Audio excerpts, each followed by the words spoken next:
உபாகமம் 17ஆம் அதிகாரம். பழுதும் அவலட்சணமும் உள்ள யாதொரு மாட்டையாவது ஆட்டையாவது உன் தேவனாகிய கர்த்தருக்கு பலியிட வேண்டாம். அது உன் தேவனாகிய கர்த்தருக்கு அருவருப்பாயிருக்கும்.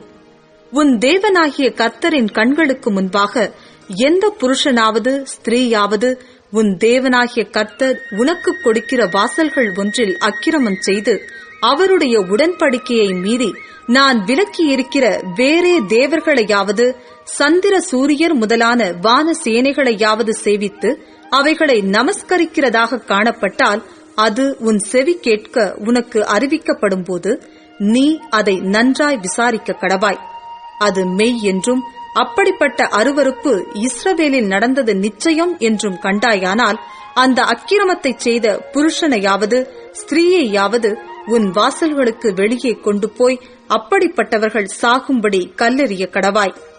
சாவுக்கு பாத்திரமானவன் 2-3 சாட்சிகளுடைய வாக்கினால் கொலை செய்யப்பட கடவன். ஒரே சாட்சியினுடைய வாக்கினால் அவன் கொலை செய்யப்படலாகாது.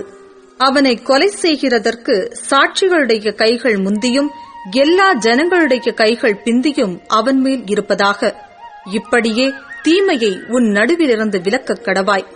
உன் வாசல்களில் இரத்தப் பழிகளை குறித்தும் வியாச்சியங்களை குறித்தும் காயம்பட்ட சேதங்களை குறித்தும் வழக்கு நேரிட்டு நியாயம் தீர்ப்பது உனக்கு அரிதாயிருந்தால் நீ எழுந்து உன் தேவனாகிய கர்த்தர் தெரிந்து ஏற்படுத்தின ஸ்தானத்திற்கு போய் லேவியரான ஆசாரியரிடத்திலும் அந்நாட்களில் இருக்கிற நியாயாதிபதியினிடத்திலும் விசாரிக்க வேண்டும். நியாயம் இன்னதென்று அவர்கள் உனக்கு அறிவிப்பார்கள். கர்த்தர் தெரிந்து கொண்ட இடத்திலிருந்து அவர்கள் உனக்கு அறிவிக்கும் தீர்ப்புக்கு நீ இணங்கி அவர்கள் உனக்கு விதிக்கிறபடி செய்ய கவனமாயிருப்பாயாக. அவர்கள் உனக்கு அறிவிக்கும் தீர்ப்பை விட்டு வலதுபுறம் இடதுபுறம் சாயாமல் அவர்கள் உனக்கு உணர்த்தும் பிரமாணத்தின்படியும் உனக்கு சொல்லும் நியாய தீர்ப்பின்படியும் செய்ய கடவாய்.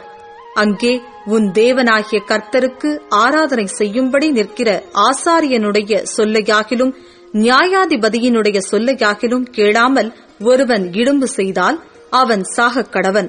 இப்படியே தீமையை இஸ்ரவேலிலிருந்து விலக்கக் கடவாய்.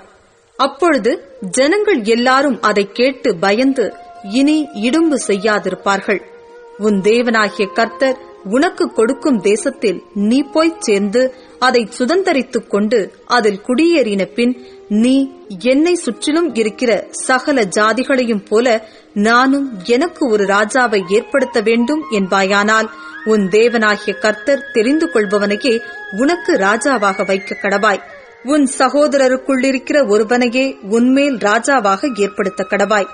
உன் சகோதரன் அல்லாத அந்நியனை ராஜாவாக ஏற்படுத்தக்கூடாது. அவன் அநேக குதிரைகளை சம்பாதியாமலும் அநேக குதிரைகளை தனக்கு சம்பாதிக்கும்படிக்கு ஜனங்களை திரும்ப எகிப்திற்கு போக பண்ணாமலும் இருக்க கடவன். இனி அந்த வழியாய் நீங்கள் திரும்பி போக வேண்டாம் என்று கர்த்தர் உங்களுக்கு சொல்லியிருக்கிறாரே. அவன் இருதயம் பின்வாங்கி போகாதபடி அவன் அநேகம் ஸ்திரீகளை படைக்க வேண்டாம்.